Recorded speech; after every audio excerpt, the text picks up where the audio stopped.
Just imagine, நீங்கள் ஒரு ஹவுஸை 1 crore by பண்ணுறீங்க. அதோட வேல்யூ 1 yearல 30% டெப்ரிஷியேட் ஆகிட்டு, அதாவது 70 lakhs ஆகிட்டுனா எப்படி இருக்கும்? லட்சக்கணக்கான அமெரிக்க மக்களுக்கு 2008 நடந்தது இதான். இந்த 2008 ஃபினான்ஷியல் கிரைசிஸில் நடந்த ஹவுசிங் பபுளை பற்றி பார்க்கலாம் வாங்க. 2000s அமெரிக்கன்ஸோட முக்கியமான இன்வெஸ்ட்மெண்ட்டாக பார்க்கப்பட்டது ரியல் எஸ்டேட் தான். ஸோ எல்லா மக்களும் கடன் வாங்கியாச்சும் வீடு வாங்கணும்னு வாங்கினாங்க. அதனால் ஹவுசஸோட டிமாண்ட்ஸும் இன்க்ரீஸ் ஆச்சு, ஹவுசஸோட ப்ரைஸஸும் இன்க்ரீஸ் ஆச்சு. பேங்க்ஸ் அவங்க ப்ராஃபிட்ஸ்க்காக கிரெடிட் ரேட்டிங்ஸ் கூட பார்க்காம கம்மியான இன்ட்ரெஸ்ட்டில் எல்லாருக்கும் லோன் கொடுத்தாங்க. இதோட ரிஃப்ளெக்ஷனாக ஒரு டைமுக்கு அப்புறம் பீப்புளால் அவங்க வாங்கின லோனோட இன்ட்ரெஸ்ட்டை பே பண்ண முடியல. பேங்க்ஸ் லோன் கொடுத்த மணி எல்லாமே பேங்க்ஸ்க்கு லாஸாக ரிஃப்ளெக்ட் ஆச்சு.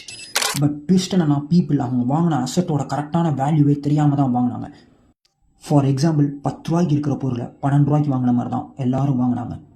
நீங்கள் வாங்கினதுலேயே ஹையஸ்ட் வேல்யூவான அசட் என்னங்கிறத மறக்காமல் கமெண்ட் பண்ணிடுங்க.